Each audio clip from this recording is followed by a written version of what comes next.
Hello, everyone. Thank you for tuning in to another episode here at the Portcast. Today, we're going to dive into the historical, unaffordable, low inventory housing market and the barriers faced by renters and potential first-time homeowners.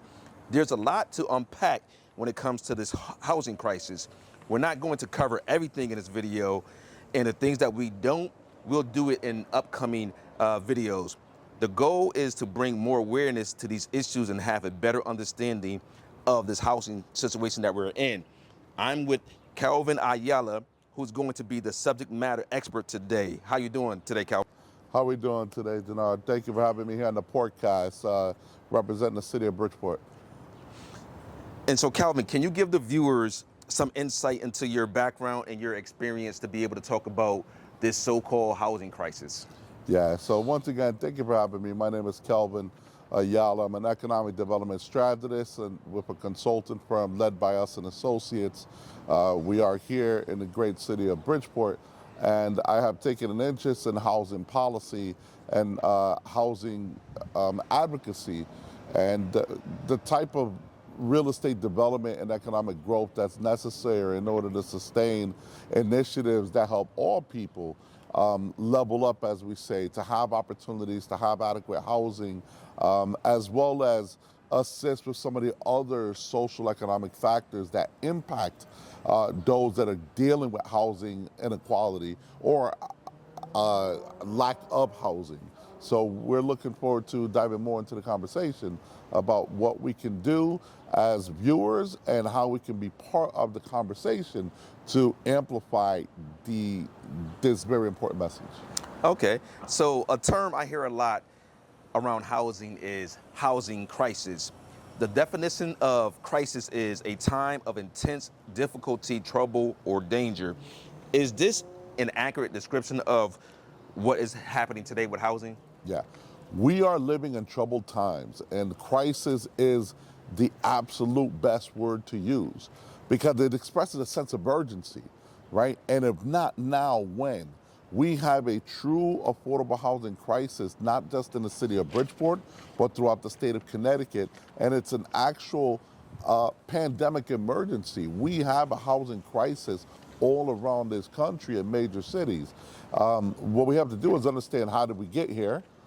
First and foremost is how did we get here that has contributed to having a housing crisis, and what can we do in order to make an impact to start giving relief to the people.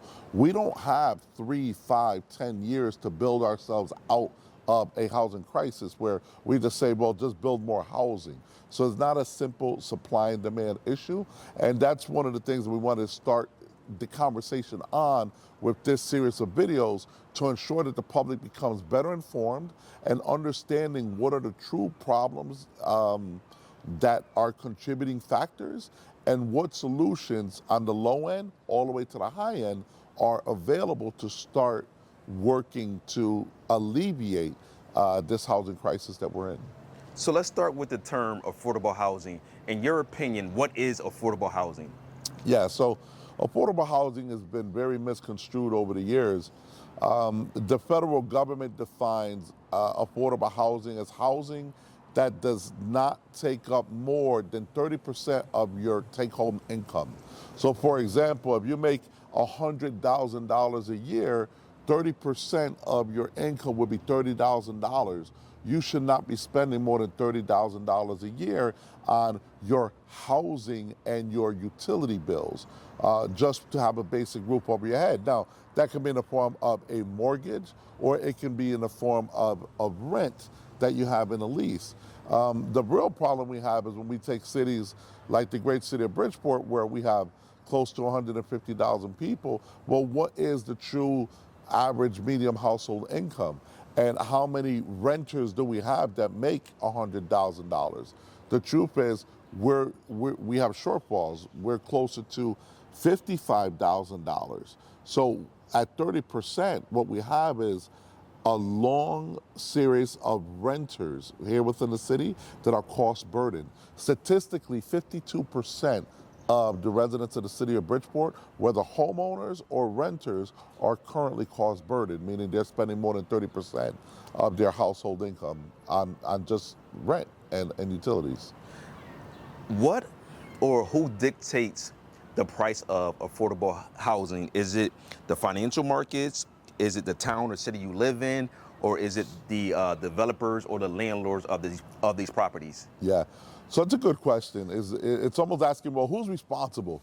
Who's responsible for bringing affordable housing to market? The truth is, it's a combination of all of the above. Okay, but we have to understand is how we got here, right? Traditionally, housing as a right, housing as an opportunity for people to grow up in the neighborhood of choice, right, has always been an issue. Strategically or historically, we've always said the American dream. The American dream is to buy a home, have a good job, buy a home, white picket fence, grow a family. Well, those days are long gone, right? We live in a different time where inflation has inflated the cost of real estate. Because we encourage capitalism and entrepreneurism, many people have gotten into real estate, and real estate has been one of the fastest ways to generate wealth in this country. It has always been the fastest way to generate wealth, right? When we talked about 40 acres and a mule, the 40 acres were important because it was land. Land is a commodity. It's a resource that we simply can't grow. You can't grow more land. It's a limited commodity. And right now, when you take a look at a city like Bridgeport, we have limited space or limited land or limited developable land where we can put more housing. So we have to be mindful of where our current housing currently is and what new housing we can bring on. So it's a combination.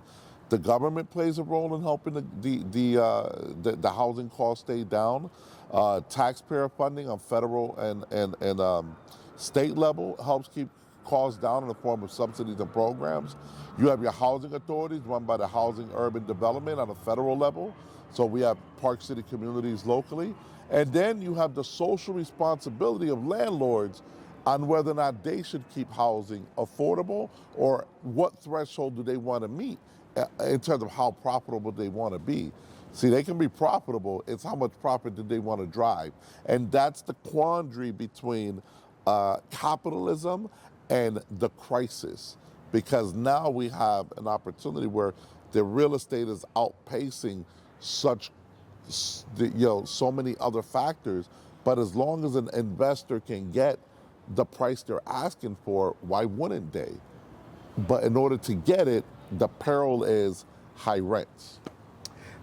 The crisis goes beyond those with below medium income. Now it affects most American households. Let's talk about some of the factors that are causing this crisis, and how do you think the housing market got into this crisis mode? Yeah, so the biggest factor, when we talk about affordable housing and the actual definition, 30% of your household income, right, or 30% of your take-home income, anything above that makes you cost burden or puts you at a threshold where it's no longer affordable. So simply speaking is Americans today do not make enough money compared to yesteryear in the past. Inflation, starting with the 1980s through the 90s, has outpaced wage increases. So if the average salary has in fact decreased, but the average cost of living has increased, that's why we are at this crisis mode right now. So we have to start off with job markets, salaries that people are earning, innovation, technology that have reduced, not taken away jobs, but reduced the value of jobs. And then there's new jobs that are created, but many people who were middle class or people of color in distressed communities did not have the skill sets to easily transition to those higher paying jobs. And that has in fact contributed to the crisis that we have. You got it. Yes, sir. Yep. Go ahead, time out. All right, we do it good. It's like having a conversation. All right. So next question. Data shows that not enough homes are being built to keep up with the number of new households that are forming. Rent have been increasing. There's a shortage of housing. So why aren't developers not building more houses? One would think that the easy solution to the problem is to just build more housing. Is that easier said than done? And if so, why? It's cost, right? It's the cost to build is simply too high to meet the demand of affordable housing. So let's take, for example, for most people today, $1,000 a month for two-bedroom apartment would be an ideal situation or a number that people can take in and say, you know what, that's affordable to me, right? Or I can get a roommate, $1,000 a month. Great. If I paid $1,000 a month over the course of a year, that's $12,000. Okay, over 10 years, I would have paid $120,000 in rent for that one apartment. But here's our problem. To build a single apartment today is costing us over $200,000. So that means for an investor, in 10 years, if an affordable rent is only going to yield 120,000, but it's going to cost $200,000 to build that apartment from A to B, from scratch, I don't have a break-even point. It takes too long to break even. No investor looks at an investment and says, oh, I can't wait to break even at 17 years before I potentially make a profit. So as long as housing becomes investment driven, we will continue to have a housing crisis.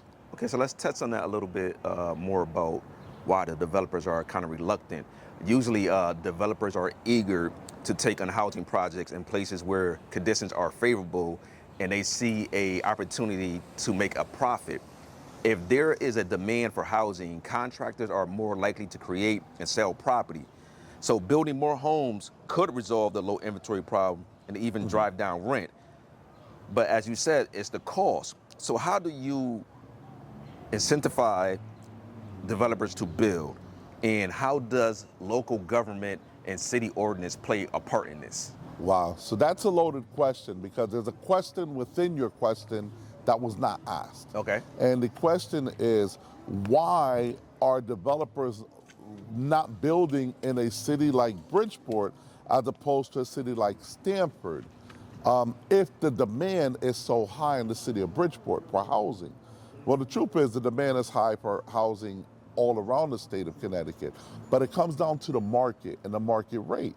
What you can demand for rent in the city of Bridgeport based on the majority of residents here or renters has a market rate of what you can reach. Let's say that market rate is $1,800 a month to $2,200 a month for a two-bedroom apartment. Well, that same developer with the same wood, the same steel, the same labor, the same materials, the same bank loan can build the same exact design apartment and property in the city of Stamford and get rent between $2,800 and $3,200. So one investor will leave an extra $1,000 profit per month on the table. So in order for us to incentivize, now to your question, in order for us to incentivize that investor to not build their apartment complex in Stamford and build it in Bridgeport to help impact our housing demand, is we now have to rely on offering subsidies or other ways to drive the costs down because we have to make up that gap, that shortfall of funding, a profit margin that investor, property owner, developer is no longer going to make by committing to the city of Bridgeport. So the city of Bridgeport government must now commit to this developer.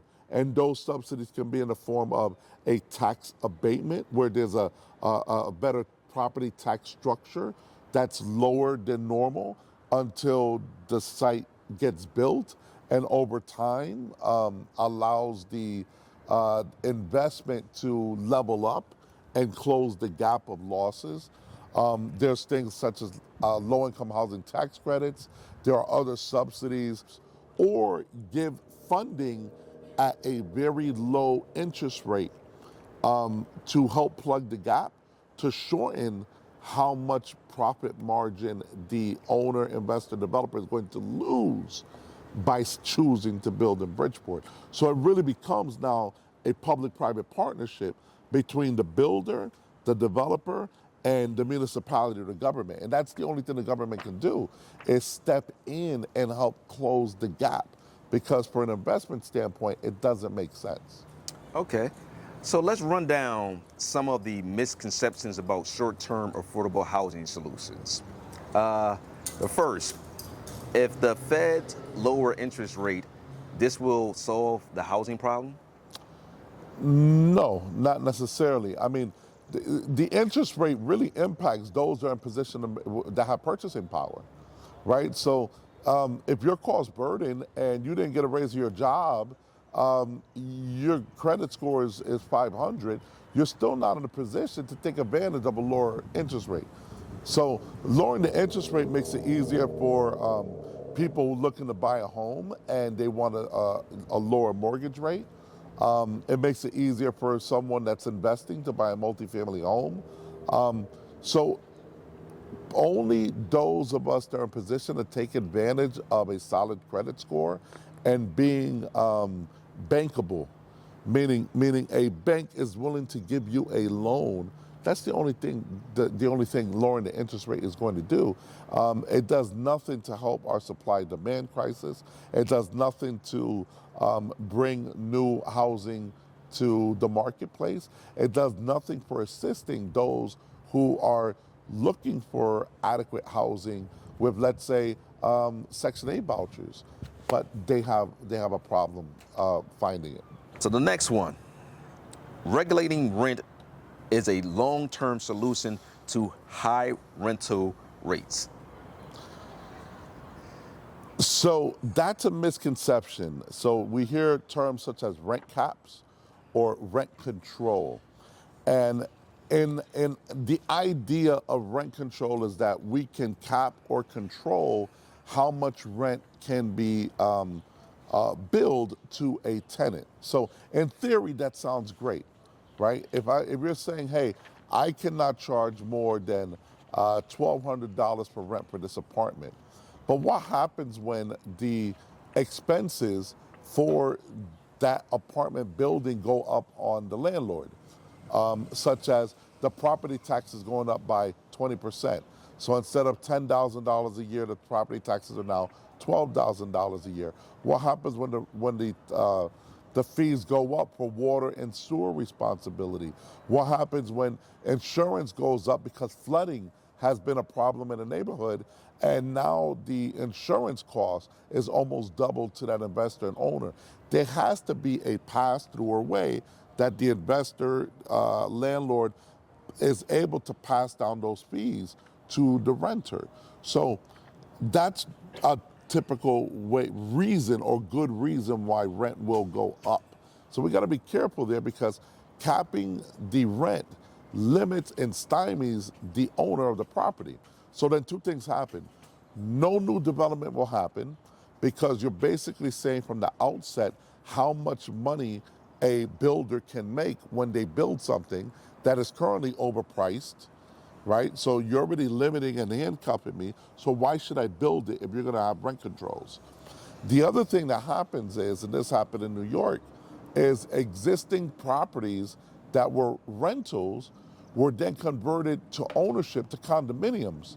That way the rent controls no longer had impact. So two things happened. If you had a lease and your lease was up, you were asked to leave, so you lose your housing. And then they put those apartments up for sale as condominiums, and you, as a potential person looking for housing, don't have the wherewithal in terms of credit or economic means to buy a condo or qualify. So now you lose that housing, and now we have displacement. So we're losing people under that situation. So rent controls and rent caps are not the answer. So is this a misconception that converting office space and warehouse space into multifamily homes will make rental unit more affordable? It's a misconception from one standpoint, but it's a positive, right? I'm as a strategist in economic development, I'm always looking at what we call adaptive reuse. If a building or a factory or is any underutilized property, we should be looking at what is the opportunity to convert it into residential housing, right? Because we have a crisis. So we should always be looking for those opportunities. Now, to the portion of the question where will it make rental housing more affordable, it does impact supply and demand. So let's start there, right? If there are more options within the marketplace, that does create a better opportunity for rent to start coming down a little bit. But you know, one project by itself alone is not going to have any impact, minimum impact on rental housing.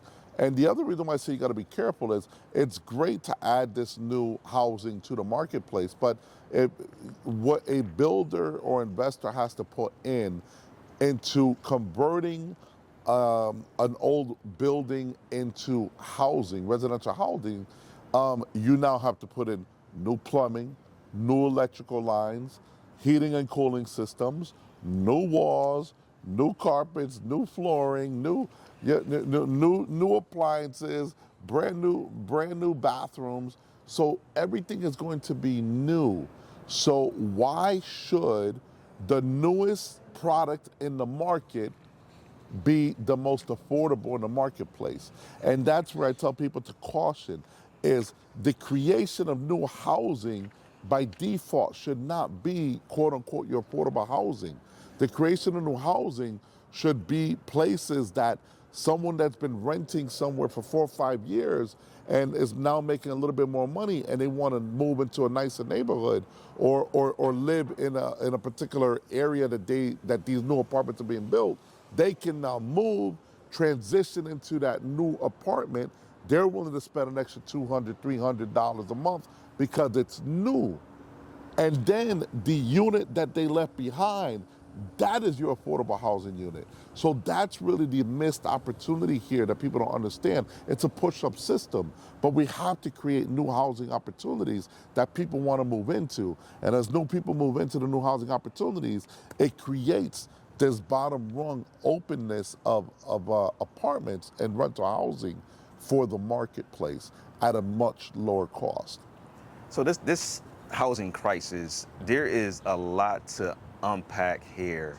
Do you think that there is a solution to this, or is going to be multiple solutions to this? Because it seems like, you know, when you were a kid, you're watching cartoons and you see where there's a big dam and they got like some water seeking through, and you plug that, and then once you plug that hole, another leak start Another happening, leak, another and crack, yeah. another. So it seemed like that's almost a similar same thing with the housing crisis. It's 100%. I mean, we can't. You know, sadly, governments up until this point, on the federal level, national level, local level, are continuing to try to put Band-Aids on an absolute crisis of a problem. No, I mean, we haven't talked about social economic impact. We have not talked about the mental health and the anxiety, the trauma that goes without having adequate housing, the food insecurity that happens when you have housing insecurity, the trauma it's had on our children and their ability to learn in the classroom. We haven't talked about the impact it's had on parents feeling inadequate and providing for their spouse, their mate, or their children. There are so many systemic inequities in the way, from access to capital to the difficulties it is to progress in job. We haven't talked about workforce development. There are so many other things, solution driven, that all are calling our housing affordable. So in a city like Bridgeport, where we are 52% cost burden, it's as simple as us helping 10,000 families make an additional $1,000 a month. If we help 10,000 families make an additional $10,000 a month, how much money is that? $1 million? We need to find a way. How do we drive an additional $1 million of economic growth within our city of Bridgeport, and all of a sudden 10,000 families are no longer cause burden. It's that simple. But it's not simple. It's what we call a wicked problem. It's because no one is thinking at it as a true multi-pronged approach, like a triage in a hospital where you come in and they are checking for so many different symptoms, not just where the blood is coming out from. And that's the problem when it comes to government and elected officials and people that are not subject matter experts in the field of housing, is they are simply treating the initial trauma, the initial bullet wound, and not the overall systemic problem.